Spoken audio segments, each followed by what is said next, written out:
Hello, have you ever wondered why some plants thrive and some don't in the exact same spot?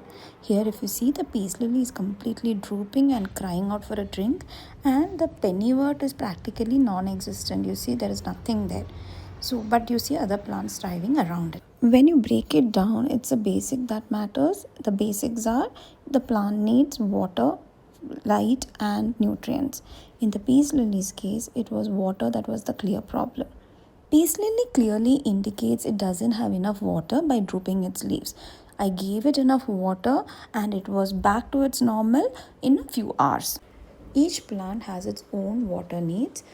You need to remember to customize your plant's water needs accordingly. What I did was I took a couple of cuttings from under the soil, whatever was left of it, and repotted it and gave enough light. I didn't even change the soil in this case. I took a part of the soil from the same pot that I had shown earlier, and it was like practically very less cuttings I had, and I had no hope, but I kept it under enough light, and see how it is thriving. It's been a couple of weeks and it's been doing really good. It's wonderful. The mistake I did here was because the ZZ plant was doing really well in that area and it looked like it got some light. It didn't have direct light because my balcony faces the north side. It doesn't get direct light.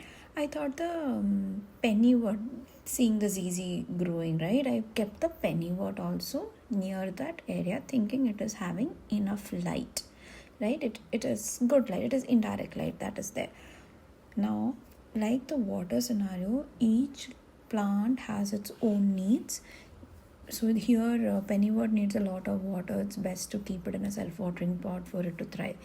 But the light-wise also, it needs a lot of light. It is not a typical indoor plant. It needs good amount of direct light, or at least if it is indirect, it needs to be extremely bright light, right?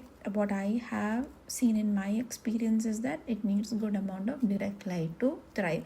Indirect light is not enough for the pennywort.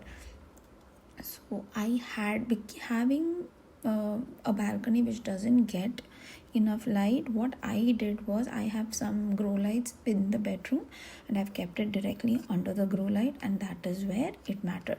So if you have a balcony which receives only indirect light, and even though your balcony seems bright and it has that indirect light coming in, and if you want to grow plants that needs more light, you have to get a grow light. That is what the lesson I have learned throughout this gardening journey.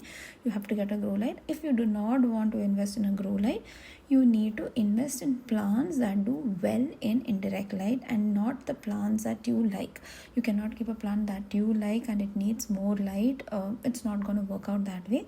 Based on your lighting situation, you need to bring in or customize your plants accordingly.